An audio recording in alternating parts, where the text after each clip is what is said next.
What if the real battle for Ukraine is unfolding not just on its battered plains, but also in the corridors of power in Berlin, London, and Washington, right under your very nose? Imagine that every headline you see is only the surface ripple of a much deeper, more consequential struggle happening in the shadows of the world's most influential cities. Today, the global stage is shaking with silent shocks and invisible confrontations. In Germany, a political earthquake has struck. Former Chancellor Angela Merkel stands accused of what critics call surrendering Crimea.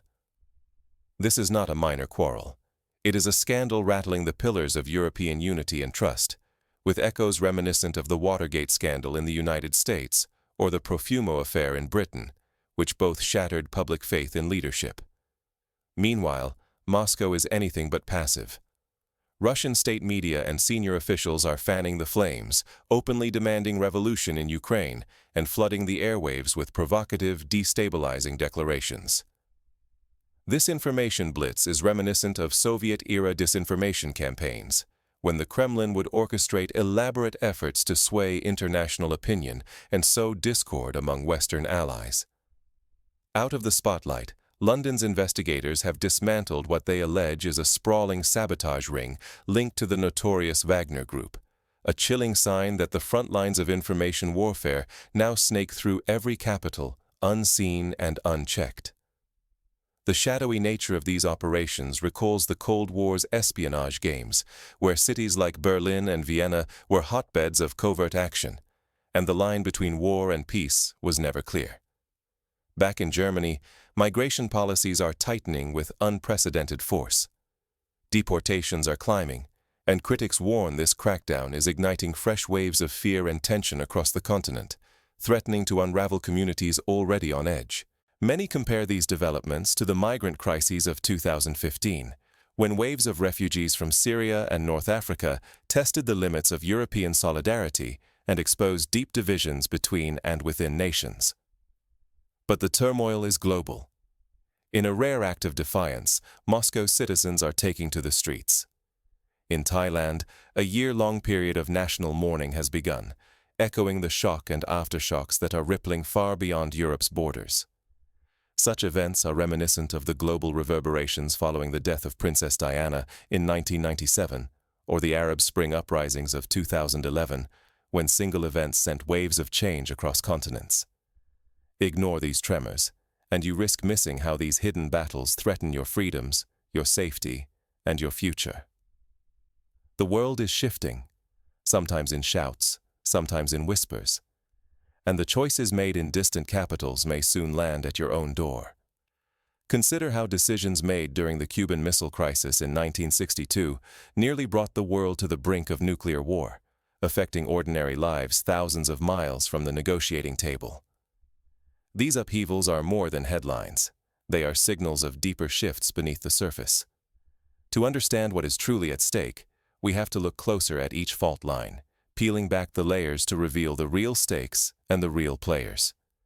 Just as the collapse of the Soviet Union in 1991 took many by surprise, today's tremors may be the prelude to seismic changes ahead. Why has Germany slammed the brakes on migration so abruptly, and what lies beneath the surface of the headlines? To answer this, we need to look not only at statistics, but at stories. The stories of individuals caught in the machinery of state, and the historical echoes of previous migration crises. In the past 12 months alone, German authorities have deported almost 18,000 people, a dramatic increase that signals one of the harshest crackdowns in recent memory. This marks a rise of nearly 1/5 from the previous year, underscoring a deliberate hardening of migration policy that is rippling across the continent. Compare this to the early 2010s, when Germany became the destination for hundreds of thousands fleeing war and poverty, opening its doors under the banner of "Wir schaffen das." We can do this. Most of those deported are nationals of Turkey and Georgia, swept up by new, stricter rules.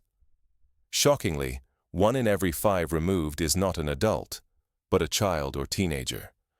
Families are being torn apart, homes lost overnight, and the psychological fallout is intensifying with each passing week. Imagine a teenage girl, born in Germany, suddenly forced to leave behind her friends, her school, and the only home she has ever known, all in the name of policy. Opposition leaders and activists are mounting a fierce response, denouncing the government's actions as inhumane. They argue that these mass expulsions fail to make Germany any safer, instead fueling fear, mistrust, and instability for everyone ensnared in the system. Public anger is mounting, erupting into protests and heated debates over dignity, security, and the very soul of the nation. The echoes of past debates over guest workers in the 1970s and the asylum reforms of the 1990s are unmistakable. Yet migration is only part of the gathering storm. Even as Germany's borders harden, a separate shockwave is about to erupt in Berlin, a political scandal with the potential to shake all of Europe. A covert investigation has unearthed evidence of high-level corruption, threatening to topple key figures and send aftershocks far beyond Germany's borders. Think of the cascading effects of the Panama Papers in 2016, which exposed hidden financial dealings from Iceland to Pakistan. Did Angela Merkel really order Ukraine to stand down in Crimea? And why are these accusations tearing through Europe right now? The very suggestion calls into question not just Merkel's legacy, but the entire Western response to Russian aggression, paralleling debates over Neville Chamberlain's appeasement of Nazi Germany in the 1930s. A political firestorm has erupted. The former head of Lithuania's armed forces claims that, in the spring of 2014, then-Chancellor Merkel explicitly told Ukraine's leaders not to resist Russia's takeover of Crimea. General Jonas Vytautas Žukas says acting Ukrainian President Oleksandr Turchinov relayed this demand to him, describing a tense, high-stakes phone call. This kind of revelation, if true, is reminiscent of diplomatic backchannels like the secret Kissinger-Nixon visits to China in the early 1970s, where decisions made in private reshaped global alignments. Merkel's office will not confirm or deny. But the fallout is unmistakable. Merkel, once hailed as Europe's steady hand, has seen her reputation collapse in Eastern Europe since Russia's full-scale invasion. She is now among the least trusted German politicians in the region, her legacy battered by old decisions coming back to haunt her. It is a reminder of how long-term political legacies can be upended overnight. Consider how Tony Blair's involvement in the Iraq War continues to shadow his reputation. As Berlin reels, Moscow seizes the moment. Russian state media broadcasts apocalyptic warnings. Unless Ukrainians topple their government or flee, cities like Kyiv, Kharkiv, and Odessa will be destroyed. State anchors claim Ukrainians are being used as human shields, painting a bleak, desperate future. These narratives are not new. They echo Soviet propaganda during the Hungarian uprising of 1956, when the Kremlin sought to justify brutal crackdowns by blaming foreign interference. This is not just talk. The Kremlin is escalating its diplomatic games, especially in the United States. Moscow's envoy, Kirill Dmitriev, has delivered symbolic gifts to Donald Trump, telegraphing Russia's willingness to negotiate, but only if Ukraine's leaders bow to Russian terms. Dmitriev has even praised President Zelensky for showing openness to a ceasefire, while insisting that only a permanent settlement will satisfy Moscow. The use of symbolic gifts calls to mind the secret exchange of gifts and coded messages between American and Soviet leaders during the Cold War, where every gesture had hidden meaning. Inside Ukraine, unity is beginning to fray. Recent surveys reveal that nearly 7 out of 10 Ukrainians firmly refuse to give up any land to Russia. Over half say even the threat of a longer, bloodier war is better than surrendering cities. Yet almost 4 in 10 would accept some territorial concessions for peace, evidence of deepening cracks beneath a united front. The same divisions haunted France during the Algerian War and the United States during the Vietnam War, as the price of peace and the definition of victory became ever more contested. The stakes grow heavier by the day.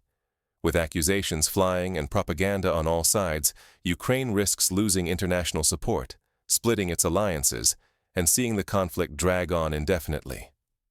The fight for public opinion is now as fierce as the battle on the front lines.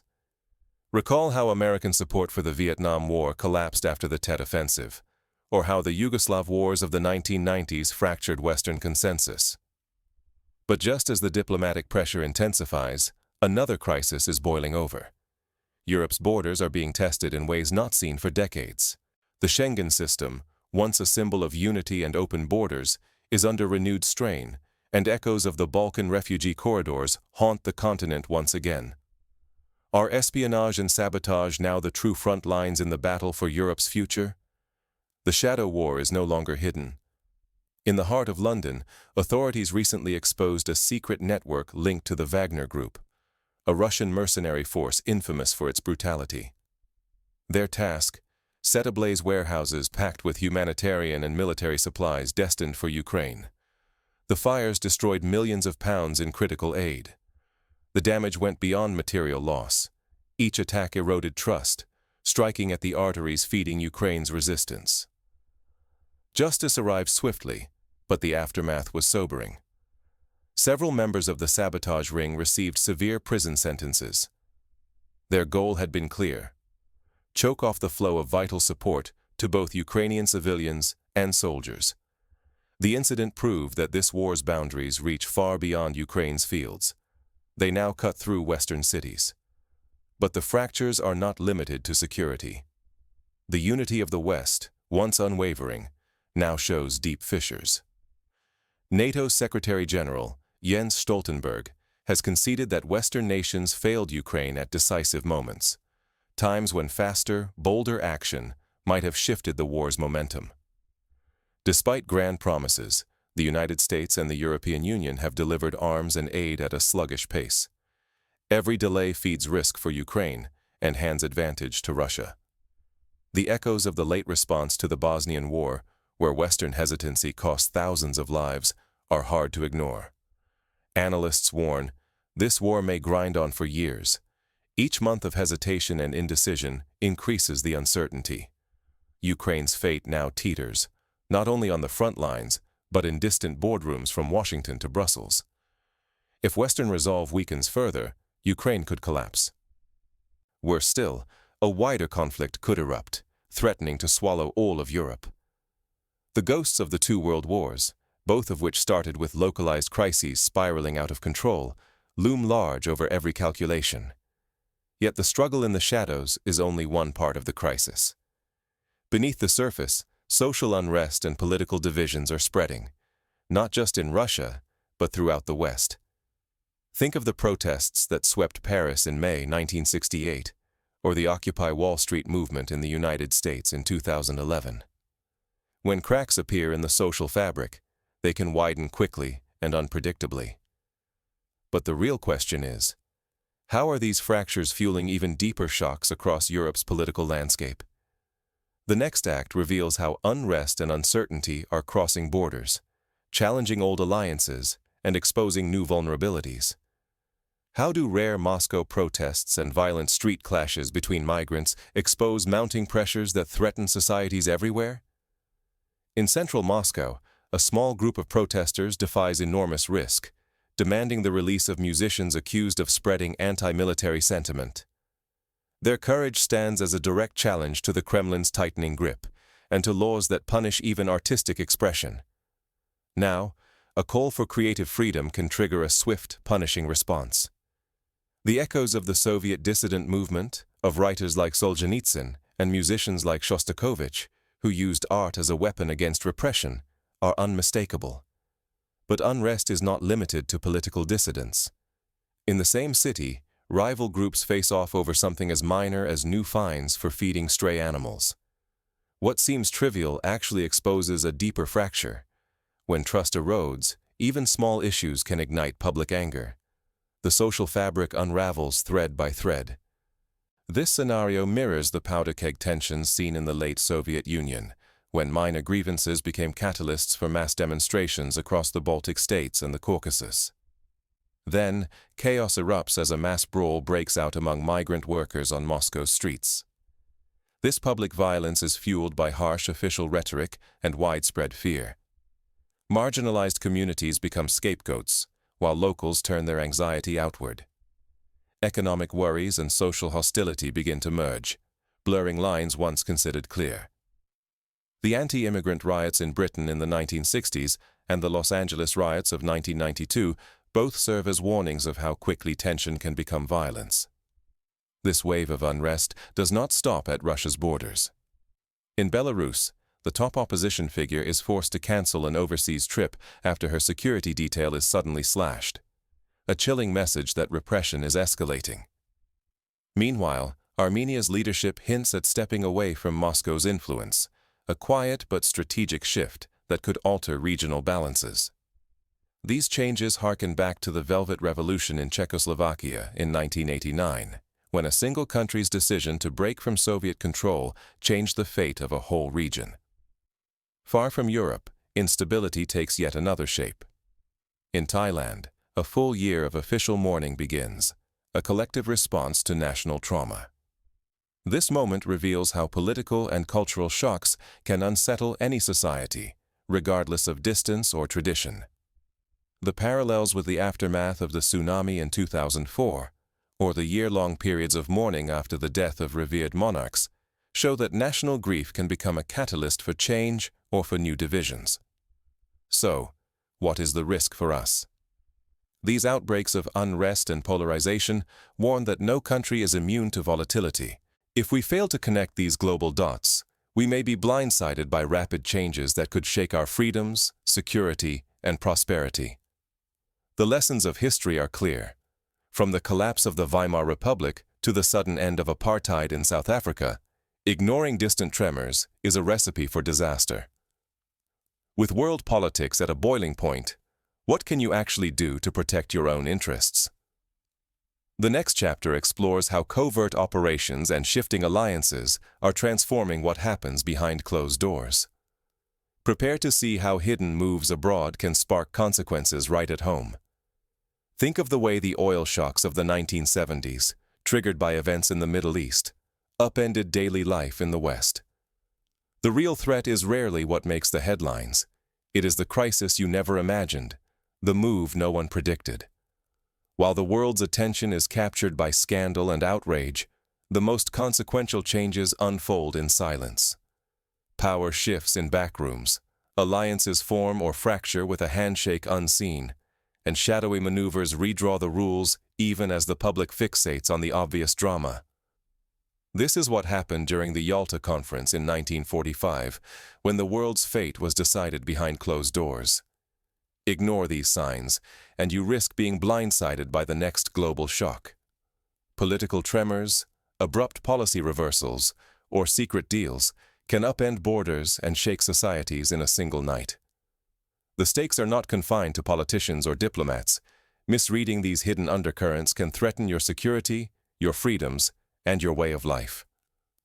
The fall of the Berlin Wall in 1989 was unthinkable until it happened, and then everything changed overnight. But you are not powerless. Staying vigilant, asking hard questions, and digging for the truth behind the narrative is your best line of defense. In this era of information warfare, rapid change, and shifting allegiances, being truly informed is not just an advantage, it is essential for survival. Like the citizens who tuned into Radio Free Europe during the Cold War, or those who joined independent media in the age of the Internet, your attention and curiosity are your strongest shields. So as new crises erupt and headlines multiply, sharpen your focus. The world is being rewritten, not in the glare of the cameras, but in the shadows.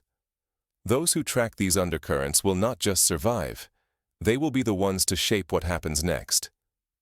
Whether you are a student, a policymaker, or simply a concerned citizen, the tools of vigilance, critical thinking, and historical perspective are in your hands. The future is unwritten, but it will be shaped by those who refuse to look away. In this interconnected age, every decision made in Berlin, London, Moscow, or Kiev will ripple outward, touching lives in ways both seen and unseen. The question is not whether you will be affected, but whether you will be ready.